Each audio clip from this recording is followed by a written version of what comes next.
Hey Nim fam, and welcome back to a brand new video. Today we're going to be covering the latest news and reactions ahead of Double Game Week 22. If you're loving the new content and graphics, I've been working so hard on them, then please do drop a like. Let's try hit 60 likes on this video. That would be absolutely amazing. Also, leave a comment below. How did you get on in Game Week 21 and who are you transferring in for Double Game Week 22?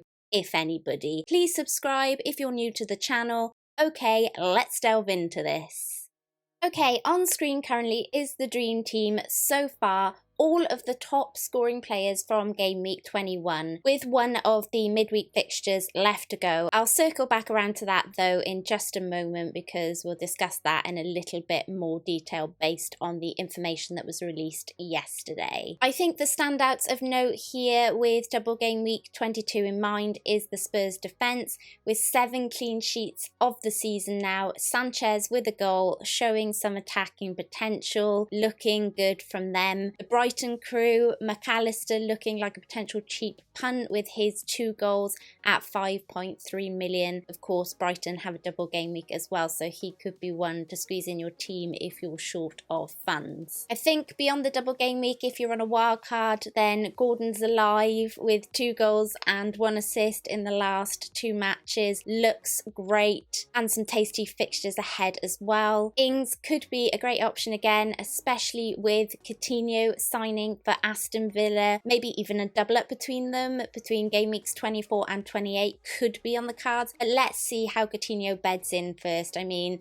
we've had Ronaldo return, we've had Lukaku return, we've expected a lot from them, and they haven't really delivered as of yet. So I think it's probably a good idea to wait and see what's going to happen with Coutinho, see how he beds in, give him a bit of time to get used to his teammates. They don't have a double in game week 22, so you're probably not going to jump straight in on him anyway, and that gives us a good look at what happens with him, whether he starts in game week 22, whether he gets some minutes against Man United, and then we can make a decision on whether he's one to get straight on, get in there early and have in our teams for the coming game weeks. Lastly, we have to stop sleeping on Wolves' defence. We have to. I mean, seriously, that's 8 clean sheets now, 6 of those in the last 8 games. They look to be really solid at the back at the moment. Of course, they don't have a double game week in game week 22, but if you are on the wild card, or if you just want to look beyond game week 22 and strengthen your defence anyway,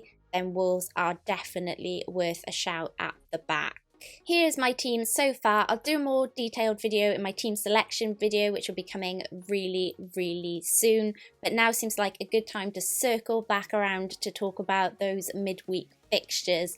News broke last night that Leicester versus Everton is off. The game has been postponed. Now, teams are more or less forced to play in the cup, or they'll have to forfeit their place in it. But in the Premier League, the rule is that if you have 13 first-team players or more, then you have to start. Now, Leicester are reporting that they only have around 8 or 9 players, this including COVID, injury and AFCON players. Despite them playing in the Cup against Watford on Saturday and winning, this rule in the Premier League means that they can get the game postponed, unfortunately. I really feel like this rule needs to be looked at. I mean, you know, with injury and AFCON, that's always going to bring down your pool of players that you can choose from.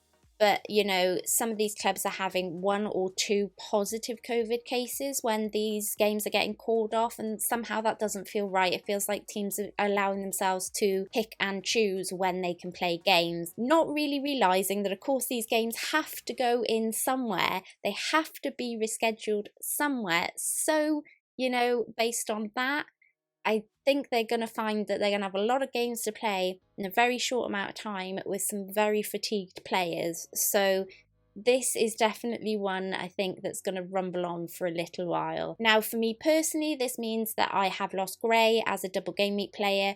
Really frustrating.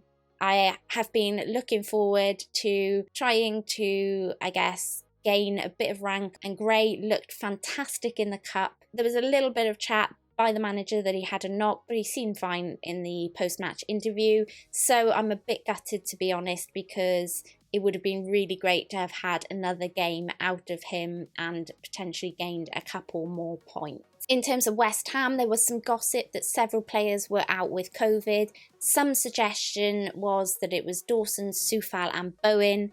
Both Bowen and Dawson started in the cup, but no sign of Soufal, so make of that what you will. Trent has been confirmed out with COVID, but suggestion is that he should be back by the weekend. No one's selling him though, right? I mean, let's be honest. Unless you're on a free hit, maybe a great time to get rid of him on a free hit, knowing you'll get him back the next game week. But if you have Trent long term, you're keeping long term. I mean, you will want him for the coming fixtures, especially with Liverpool doubling up sometime soon. Probably the biggest news and reaction of the week is the Son injury. News broke that Sonny had a scan on an injury he picked up against Chelsea and will not be training until the international break at the end of the month earliest. I think if you're on a wild card or thinking long term, then there's a couple of things you can consider here. For me, they would be considering somebody along the lines of Sterling. He's been looking really good recently. You know, he's back in the game.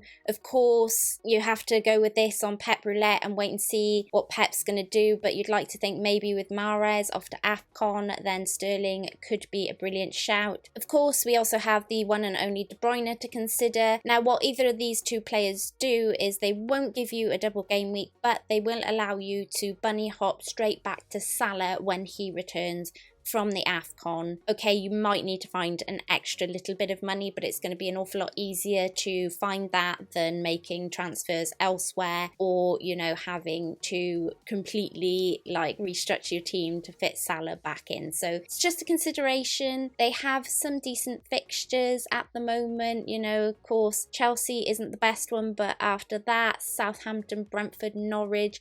Yeah, I mean, you know, you can count on them for that, and it's a nice easy way back to Salah. Of course, you could also consider going a bit lower to somebody like Maddison with 2 goals and 3 assists in the last 2 games and a potential double against Burnley and Spurs.